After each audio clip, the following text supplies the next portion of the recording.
There were two prison officers standing there as the door opened. The woman looked straight at me and she said, "I'm not fucking touching her."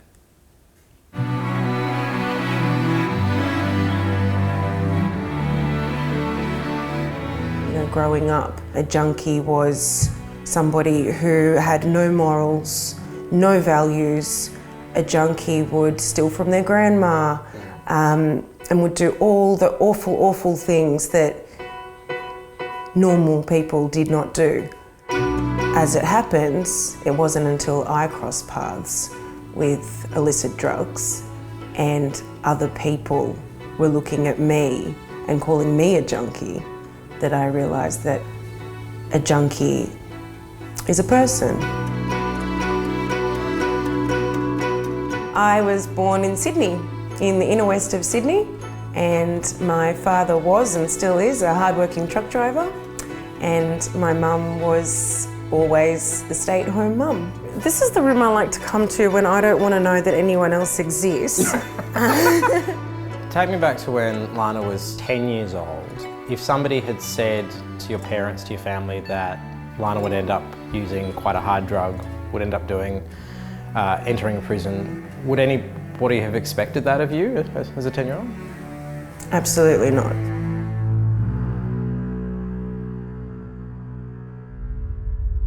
I was pretty anti-drugs for the most part growing up. I started drinking at quite a young age, and then I started recreationally using drugs. So not dissimilar at all to the trajectory of a lot of young people. Most of them, 95% of them, will not end up in a cell at any point. They will not have to be rehabilitated. But Miss Addictive Personality over here took it way too far, one step at a time, and one thing led to another. So it was ecstasy, then it was cocaine, and then bam, it was heroin. There's a certain scale of drugs that sit pretty clearly within recreational use. People talk about it as recreational, so weed, cocaine, but heroin lives in a slightly separate space. Did you view it as a new doorway, or was it all just a spectrum of stuff that you would try? I knew the heroin was a whole different ballgame. Right. The next question, in which you'll probably ask me, is why then did you do it? I was on a path of self-destruction, and I almost welcomed the fact that this was going to be something extreme.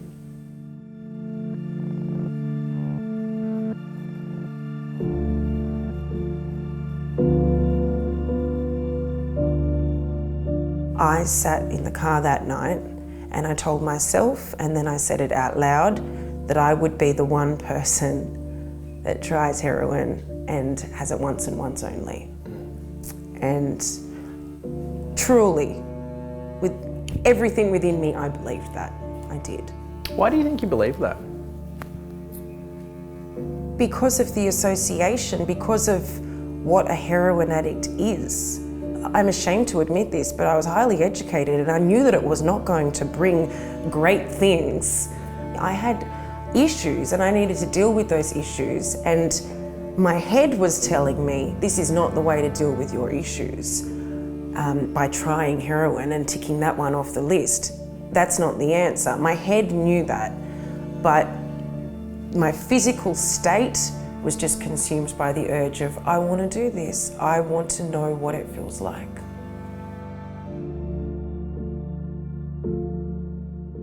I was with one person who had been addicted to heroin for over 20 years. How quickly did things spiral? Ridiculously, insanely fast. So I tried it. I enjoyed it. I was almost overwhelmed with the magic of it. Everything was okay for 6 to 10 hours. Everything was beautiful and peaceful.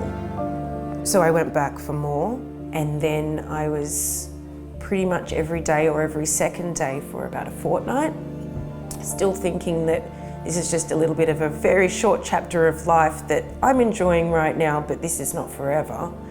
And then 2 weeks later, I woke up one morning and I was feeling sick. I had a runny nose and I just wasn't feeling right. And so I rang the person whom I used to meet up with, and we used to go and get it together. And I rang and I said, I'm not coming to meet you today, I'm coming down with the flu. And I can still hear it. He just laughed, like an evil, evil laugh. He said, you don't have the flu. You're going through withdrawals and you need to go and get more. And it was just this boom, just this moment of what? 5 or 6 hours later, my runny nose transformed itself into me vomiting, head in the toilet, sweating, shivering, and I just went, no, he's right, this is what it is. And that's when I jumped in my car and I went and met up with him to fix the problem. How are you paying for all this? Back then, my dirty little secret was just that, it was a secret. I was able to show up to my part-time job. Parents who did not know that I had issues, they didn't know that I had a problem. So if I asked them for some money, they gave it.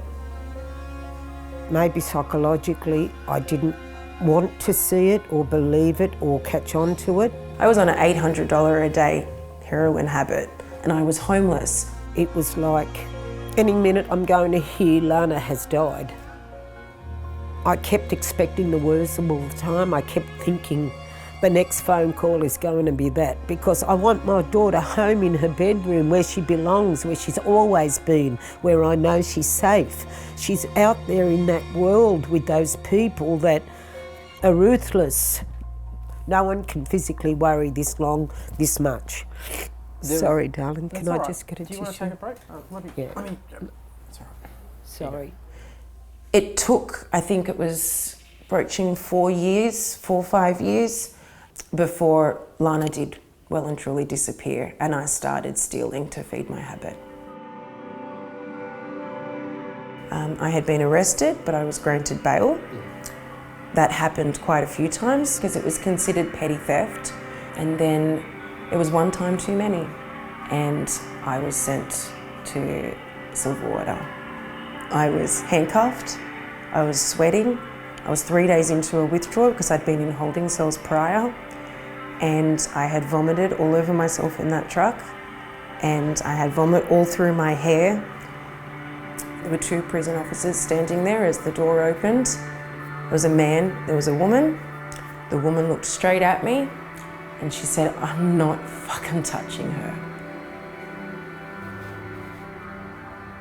That was when that really, really, really frightened me. Really frightened me, because that's when I thought I've lost her. I had accepted the fact mentally that I was going to be in prison for a very long time. There were a number of charges and I was waiting to be sentenced on all of them.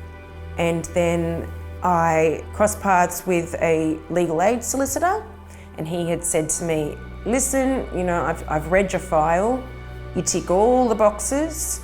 Would you like to reapply for bail via video link, and we can see if we can get you out today, and you'll be doing a court-ordered diversionary program. We're piloting it at the moment. I was one of 2 women in New South Wales at that time who were chosen for the pilot. One of just 2 women. I knew even in the early days of that program that there were others who should have been on that program with me who were not.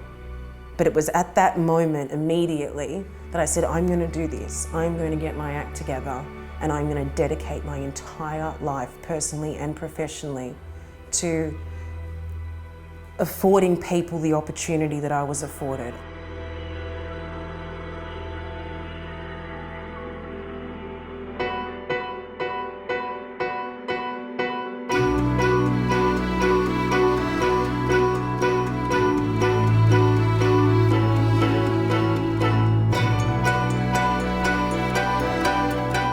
So I'm the lead on anything relating to rehabilitation and reintegration.